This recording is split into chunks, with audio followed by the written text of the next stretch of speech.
Olá, eu sou Paulo Briguet, o cronista dos 7 leitores, e hoje vou falar sobre o escândalo das cotas. Segurem-se nas cadeiras porque está começando Briguet Sem Medo.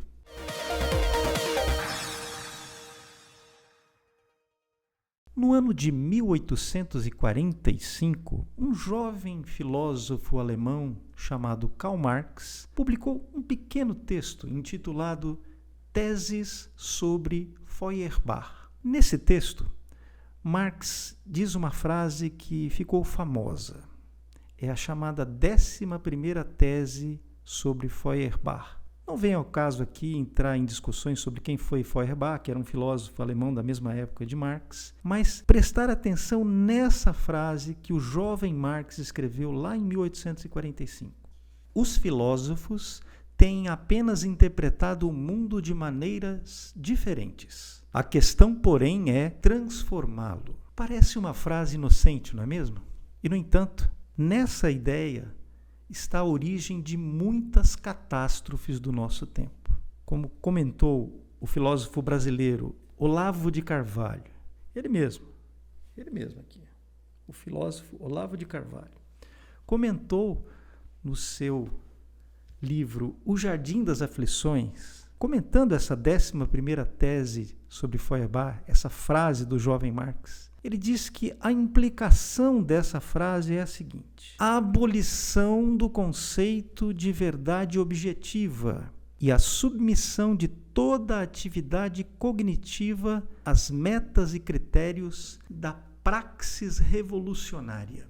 A absorção da lógica na retórica e da ciência na propaganda ideológica. Em resumo, é como se fosse assim uma espécie de tirania de certas ideias sobre a realidade. Antes vem a necessidade de transformar o mundo segundo determinadas ideias. Depois vem a realidade.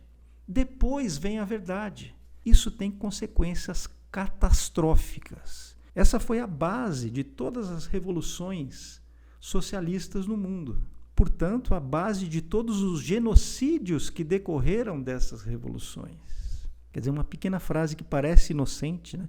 Algo que começa com uma ideia inocente pode se transformar na tragédia de multidões, de milhões de pessoas. Para vocês verem como é que essa coisa funciona. E nós temos um clássico da nossa literatura que fala exatamente sobre isso. O clássico de Machado de Assis, do nosso maior escritor. O conto O Alienista, que fala de um homem, de um doutor, de um intelectual, que chega numa pequena cidade do Brasil colônia e resolve impor as suas ideias para o bem comum. E o resultado é catastrófico. Então, meus amigos, vocês não podem deixar de ler essa obra. E a Gazeta do Povo está dando de presente para você essa oportunidade. Você digita esse link, né, gazetadopovo.com.br/alienista, e tem acesso, então, pode fazer o download gratuito dessa obra-prima da literatura brasileira, O Alienista, de Machado de Assis. E com um prefácio muito especial do brilhante colunista da Gazeta do Povo, meu amigo Flávio Gordon.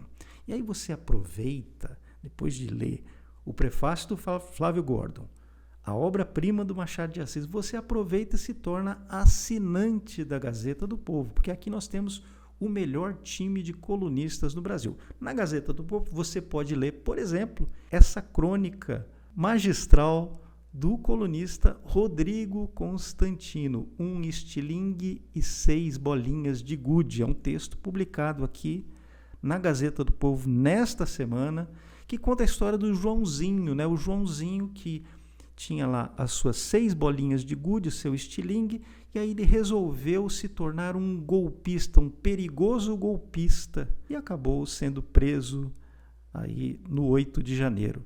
Vocês não podem deixar de ler essa crônica do Rodrigo Constantino e todo o conteúdo da Gazeta do Povo, né? Eu estou lá, eu pertenço Tenho muito orgulho de pertencer a esse time de colunistas. Lá você tem os textos do Flávio Gordon, do Constantino, do Roberto Mota, do Guzzo, do Lacombe. Olha, é um time fenomenal da Gazeta do Povo. Mas vamos continuar aqui o nosso vídeo, né? Continuar aqui a nossa história. Eu falei do Marx, mas por que eu lembrei daquela frase do Marx? Eu lembrei da frase do Marx quando eu li uma notícia aqui também na Gazeta do Povo. Veja você como é importante assinar a Gazeta do Povo. Eu li uma matéria, uma excelente matéria da repórter Raquel Derevec sobre o escândalo das cotas na residência médica da UEL. Foi essa semana. O que é que aconteceu? Eu vou tentar explicar aqui resumidamente para vocês. Vocês sabem que ao final do curso de medicina, os formandos precisam fazer uma especialidade, né? Se eles quiserem se tornar médicos especialistas, eles precisam fazer a residência médica para se especializar em algum ramo da medicina. E lá a UEL, a Universidade Estadual de Londrina, oferece diversos cursos de residência médica. Eis que os estudantes, né, os formandos da UEL, fizeram então a inscrição para esse concurso e descobriram que nos 4 cursos mais procurados, nas 4 residências médicas mais procuradas, mais prestigiadas, não havia vagas para ampla concorrência. Todas as vagas nessas especialidades estavam reservadas para as cotas. É isso mesmo que vocês ouviram. Todas as vagas dessas 4 especialidades mais requisitadas estavam 100% destinadas a cotistas, a cotas de negros, a cotas de indígenas e a cotas de pessoas com deficiência. Mas 100%. Não havia nessas 4 especialidades nenhuma vaga para alunos, para concorrentes de outros grupos, né, que não pertencem a esses grupos cotistas. 100%.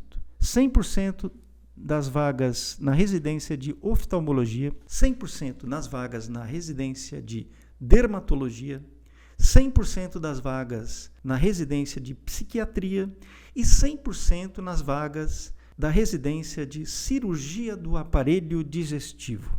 Mas não foi só isso, não. Em outras residências que também são muito procuradas, mais de 50% das vagas eram reservadas para cotistas. Otorrinolaringologia, anestesiologia, cirurgia geral e endocrinologia. É claro que isso foi um escândalo. Os formandos, né, os concorrentes ficaram revoltadíssimos com isso. Porque, veja, a determinação do Ministério Público e do Conselho Nacional, da Comissão Nacional de Residência Médica, é de que 30% das vagas, 30%, sejam reservadas para cotistas. Isso já é discutível, né? Porque eles, vejam, esses 30% de vagas, os cotistas já se beneficiaram das vagas para entrarem no curso de medicina, que é muito concorrido. Depois de 6 anos de curso, né, um curso de medicina, que é um curso exigente, esses alunos também estão em desvantagem? Quer dizer, é algo que já deve ser discutido. Agora, mesmo assim, seriam apenas 30%, segundo o edital da UEL. Mas eis que nessas residências mais concorridas, os candidatos descobriram que não havia vagas para não cotistas. Então, foi uma revolta muito grande e um escândalo muito grande, na verdade. Várias associações médicas se manifestaram. O próprio coletivo Negrex da UEL, que é um coletivo do movimento negro, fez uma publicação criticando o excesso, né, aí que foi. Veja, realmente é lamentável que isso tenha acontecido. Os estudantes, eu conversei com vários pais de candidatos, pessoas que me procuraram para falar, revoltados com isso, né? Com essa situação. É isso, gente. E eles me disseram, eu vou aqui ler alguns comentários dos pais, né? Pais de formandos, pais de candidatos, né? Que se viram aí barrados na residência médica da UEL. Um deles me disse o seguinte, eu vou ler aqui para vocês o comentário dele. Briguet, O edital publicado pela UEL diz que apenas 30% das vagas seriam destinadas às cotas. Isso já é discutível, mas a universidade dissimulou o fato de que esse percentual de cotistas foi concentrado, preste atenção nisso, justamente nos cursos tradicionalmente mais procurados, mais prestigiados e mais requisitados. Outro comentário de um pai de candidatos.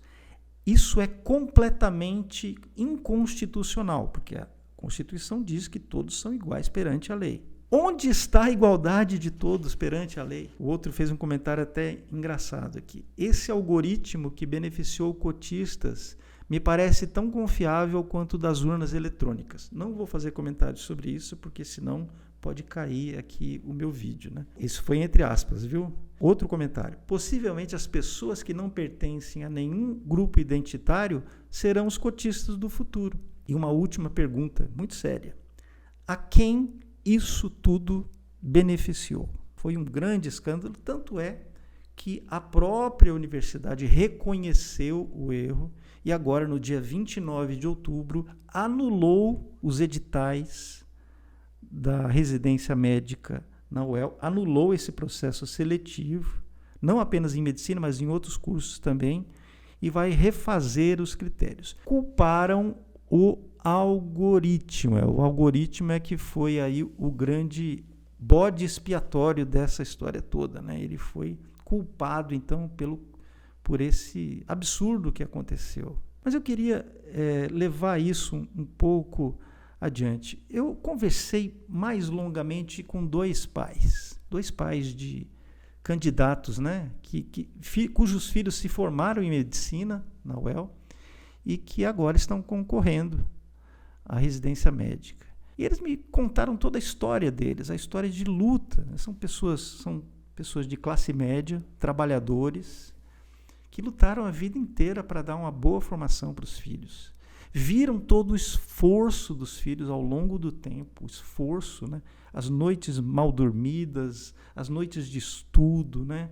Porque não é fácil passar em medicina na UEL. A felicidade quando eles conseguiram, né, a vaga em medicina na UEL. E depois o curso também. Eu morei com estudantes de medicina, eu sei disso, né? Não é um curso fácil.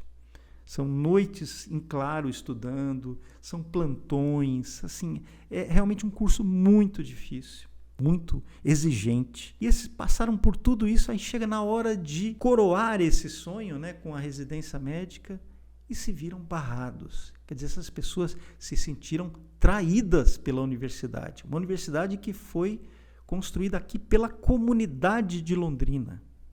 Entende? Então houve uma revolta muito grande na comunidade, tanto é que a UEL reconheceu o seu erro e agora vai refazer esses critérios. Mas não pensem que essa ideologia das cotas, ela afeta somente a universidade, não é só a universidade. Se dependesse da esquerda, nós teríamos uma cotização geral do universo.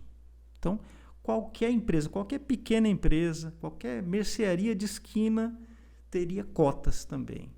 E nós vemos alguns movimentos, nós podemos ver alguns movimentos nesse sentido, como, por exemplo, aqui o projeto de lei do deputado professor Lemos, um deputado esquerdista da Assembleia Legislativa do Paraná, um projeto de lei que está tramitando agora na Assembleia Legislativa, cujo primeiro parágrafo diz o seguinte: as empresas que gozam de incentivos fiscais, que participem de licitação ou que mantenham contrato ou convênio com o poder público com mais de 100 empregados, deverão contratar pessoas autodeclaradas transgênero na proporção de, no mínimo, 5% do total de seus empregados. É isso mesmo que vocês ouviram.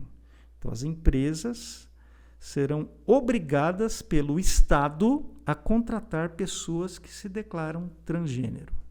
É isso que vocês ouviram. Um grande intelectual americano, Thomas Sowell, ele tem um estudo sobre essa questão das cotas, que nos Estados Unidos é chamada de ação afirmativa, né? Então, ele estudou as políticas de ação afirmativa, as políticas de cotas em diversos países do mundo. E o Thomas Sowell chegou à conclusão de que essas cotas não beneficiam esses grupos sociais. Acabam não beneficiando. O que eles fazem? Eles acabam por beneficiar apenas uma elite militante desses grupos sociais, e não o grupo social como um todo.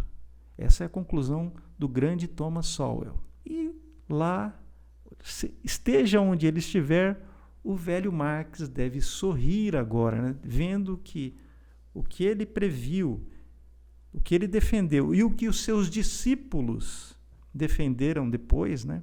Principalmente os discípulos da escola de Frankfurt, o velho Marx está vendo ser aplicado agora. Briguer sem medo vai ficando por aqui. Um grande abraço e até a próxima.